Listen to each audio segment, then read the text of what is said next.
इमरान खान साहब ने एक बार फिर इस अज़म का इजहार किया है कि चाहे जितने भी केस करें, चाहे जो कुछ भी करें, ये जेल मुझे नहीं झुका सकती, क्योंकि मैं कौम के लिए खड़ा हूँ। और कौम की तरफ से मैसेज 8 फरवरी को आ गया कि इमरान खान आप खड़े हैं तो कौम भी खड़ी है। इमरान खान साहब की जमात का है तो उन्होंने वोट दिया है और जोलियां भर भर के वोट दिया है। और हमारे साथ क्या नहीं हुआ, हमारा लीडर जेल में डाला गया,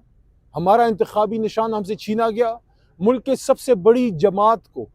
अधूरा कर दिया गया, आधी से ज़्यादा लीडरशिप को पार्टी छोड़ने पे मजबूर कर दिया गया, बाकी आधी के करीब जेल में है, फाउंडिंग चेयरमैन जेल में है, को चेयरमैन जेल में है, वाइस चेयरमैन कुरैशी साहब की बात कर रहा हूँ, सदर पाकिस्तान तहरीक इंसाफ परवेज़ इलाही साहब जेल में हैं, सनफ़ आहन डॉक्टर यास्मीन राशिदा साहिबा जेल में हैं, हमारे फॉर्मर पंजाब के सदर और हमारे इंतहाई सीनियर रहनुमा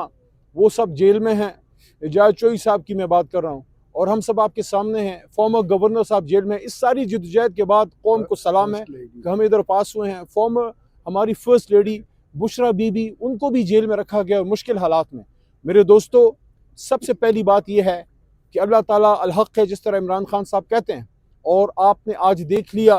कि उधर ही से आवाज़ आई है जिधर से हमारे साथ ज्यादती हुई है। कमिश्नर रावलपिंडी ने आज अपने ज़मीर की आवाज़ पे वो बात की है जो पूरी कौम कह रही थी कि कौम ने तो वोट और मैंडेट इमरान खान को दिया। फॉर्म 45 से कुछ और कहानी सुना रहे हैं, फॉर्म 47 कोई और बात कर रहा है। पहली डिमांड पाकिस्तान तहरीक इंसाफ की पार्लियामेंट्री पार्टी की, जो आज हमारी दूसरी मीटिंग हुई है, जनाब आमिर डोगर साहब को मैं खराज तहसीन पेश करता हूँ कि हुकूमत के दौरान भी मुश्किल हालात में पार्लियामेंट्री पार्टी को इकट्ठा रखते थे, और इस वक्त भी जब लीडर जेल में है तो आमिर डोगर साहब ने पार्लियामेंट्री पार्टी को इकट्ठा रखा है और एक तरह से माशाल्लाह मुल्तान का डेरा पार्लियामेंट्री लॉजेस में ले आए हैं। तमाम हमारे लीडरशिप उनके पास आ रही है, वहाँ पे गुफ्तगू शुनीद हो रही है। पहली डिमांड आज की पार्लियामेंट्री पार्टी की ये है कि अब जबकि उनकी तरफ से हुकूमती सर्कल से ये बात सामने आ गई है कि कमिश्नर रावलपिंडी बहुत बड़ी पोस्ट है और उन्होंने कह दिया है कि धांधली हुई है और खुल के हुई है और तहरीक इंसाफ का मैंडेट किसी और को दे दिया गया है। पार्लियामेंट्री पार्टी की पहली डिमांड पूरे मुल्क की और इस वक्त पाकिस्तान तहरीक इंसाफ के बेशुमार लाखों कारकुनान जो आज मुल्क में पुरअमन निकले हैं, उन्होंने भी ये डिमांड की है कि साडा हक एथे रख, हमारा मैंडेट हमें वापस करें। इस मुल्क को हमने पुरअमन तौर से चलाना है। हमारे 93 सीटें नहीं हैं, बल्कि हमारी कम अज़ कम 160 से भी ज़्यादा सीटें बनती हैं। सिंपल कैलकुलेशन करनी है, अगर आपसे नहीं होती, छठी जमात के तालिब इल्म किसी बच्चे बच्ची को बैठा दें, कैलकुलेटर पकड़ा दें, आपको रिजल्ट बना के दे देगा। नीयत साफ होनी चाहिए, पहली बात। दूसरी बात, कल कोर कमेटी की डायरेक्शन पे मोहतरम सरदार लतीफ़ खोसा साहब की इनिशिएटिव पे मैं, आमिर डोगर साहब, सरदार लतीफ़ खोसा साहब, इनकी रहनुमाई में हम गए और सिर्फ पाकिस्तान के नहीं, कौम के नहीं, उम्मत के लीडर के साथ हमारी कल अडियाला में मुलाकात हुई और मैं उसके जज्बे को सलाम पेश करता हूँ कि उसने जो बात की, इमरान खान साहब ने वही बात की जो गिरफ्तारी से पहले जब मैंने उनको बताया, उन्होंने कहा बिल्कुल। जब रमज़ान में जमान पार्क में इमरान खान साहब ने ये बात की थी, जब उनसे पूछा गया आपके एक भाई की तरफ से कि जीत के बाद आप क्या करेंगे, क्या इंतकाम की तरफ जाएंगे, क्या बदले लेंगे, खान साहब ने मुस्कुरा के उस वक्त बात की थी और कल भी मुस्कुरा के की कि नहीं, हम फतेह मक्का मॉडल पे जाएंगे, हम फतेह मक्का मॉडल की, हम फतेह मक्का की मिसाल कायम करेंगे। हम उन हस्तियों के पैरों की खाक हैं, लेकिन हम उनके नक्श कदम पे जाएंगे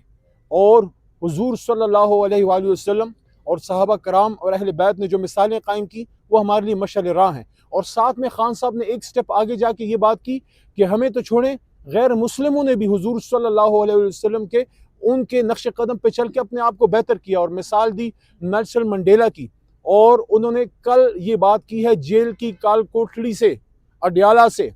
उम्मत के लीडर ने कहा कि जिस तरह नेल्सन मंडेला ने ट्रुथ एंड रिकंसिलिएशन कमीशन कायम करके सच्चाई की ताकत से साउथ अफ्रीका को जुल्म से निकाल के, अंधेरों से निकाल के रोशनी की तरफ वो आदमी ले गया, तो हम इंशाल्लाह इस लाएअमल पे जाएंगे, हम मुल्क को आगे लेके जाएंगे। सियासी इंतकाम नहीं, सियासी इस्तेहकाम की तरफ मुल्क को लेके जाएंगे। नंबर 1, ये बहुत बड़ी स्टेटमेंट है उस आदमी की जो 200 दिनों के करीब हो गए जेल में है, और वो इंतकाम की नहीं, वो फतह मक्का की मिसाल दे रहा है। वो हुजूर सल्लल्लाहु अलैहि वसल्लम के नक्श कदम पे चलने की बात कर रहे हैं।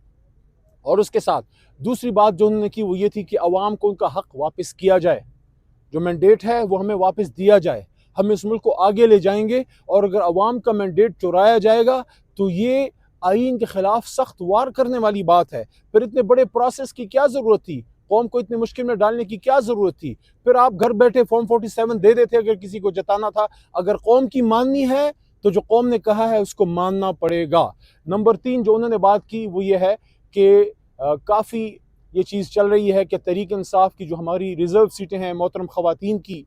क्योंकि ख़वातीन का बड़ा किरदार है और माइनॉरिटीज़ की ख़वातीन ने जो इस तहरीक में जान डाली है, मिसाल कायम कर दी है। जिस तरह फ़ातिमा जना बीबी ने कायद आज़म का साथ दिया, उसी तरह हमारी बहनों ने कौम के बड़े भाई कौम के लीडर इमरान खान का साथ दिया है। हम अपनी बहनों अपनी ख़वातीन को सलाम पेश करते हैं जिन्होंने जेलें काटी हैं, जिन तकलीफ़ें सही हैं, जिन्होंने सब चीज़ सही है लेकिन सर नहीं झुकाया, हक़ के साथ वो खड़ी रही हैं। तहरीक इंसाफ उनको कभी भी पीछे नहीं रहने देगी और उसके लिए तहरीक इंसाफ की कुछ गुफ्तगू कुछ जमातों से चल रही थी, उस पर कल इमरान खान साहब ने वाज़ेह हिदायत दी है कि किन किन जमातों के साथ आप बैठ के बात करें और जिससे बात होती है उसके बाद उस जमात में आर्जी तौर पे शामिल होकर अपनी सीटें रिकवर हों और उसके बाद इंशाअल्लाह तहरीक इंसाफ है, थी और रहेगी अल्लाह के हुक्म से। उन्होंने फिर तीसरी बात अहम ये की कि आप जाके इंट्रा पार्टी इलेक्शन फौरी करवाएं, जिसके सिलसिले में कल मोहतरम बैरिस्टर गौहर साहब और हमारे chief election commissioner Rauf Hasan साहब उन तक इमरान खान साहब का ये पैगाम पहुंचा दिया गया। सरदार लतीफ़ खोसा साहब ने वहाँ इमरान खान साहब को इस सिलसिले में अपने मुफीद मशवरे दिए और बताया कि हालांकि हमारा इलेक्शन पिछला भी सही था लेकिन उसके बावजूद जो कुछ चीज़ें बताई हैं इलेक्शन कमीशन ने जो हम समझते हैं कि हमने पूरी की थी लेकिन इलेक्शन कमीशन की राय में नहीं है, तो वो सुकम निकाल के हम फौरी नए इलेक्शन की तरफ भी जाएंगे। खान साहब ने डायरेक्शन दी है और वो जल्द से जल्द वो इलेक्शन भी हो जाएगा। और आखिरी बात, इमरान खान साहब ने एक बार फिर इस अज़म का इजहार किया है कि चाहे जितने भी केस करें, चाहे जो कुछ भी करें, ये जेल मुझे नहीं झुका सकती क्योंकि मैं कौम के लिए खड़ा हूँ। और कौम की तरफ से मैसेज 8 फरवरी को आ गया कि इमरान खान आप खड़े हैं तो कौम भी खड़ी है। मैं इसके बाद अपने बड़े भाई और मोहतरम सरदार लतीफ़ खोसा साहब जो अब MNA भी हैं, खान साहब को इन्होंने बड़ा ज़बरदस्त जेस्चर पेश किया और सरदार साहब ने उनको कहा कि खान साहब मेरे पास जो सीट है, जो मैं जिस सीट से MNA हूँ लाहौर से, वो आपकी अमानत है, आप जल्द से जल्द इंशाल्लाह बाहर निकलेंगे और उसी सीट से लड़ेंगे। तो खान साहब ने मुस्कुरा के कहा कि नहीं, वो आपके पास है, आपको मुबारक हो, मैं इंशाल्लाह मियाँ वाली से आऊँगा। तो मैं सरदार साहब से दरख्वास्त करूँगा कि आगे चंद बातें वो करके उसके बाद आमिर डोगर भाई आखिर में बात करेंगे।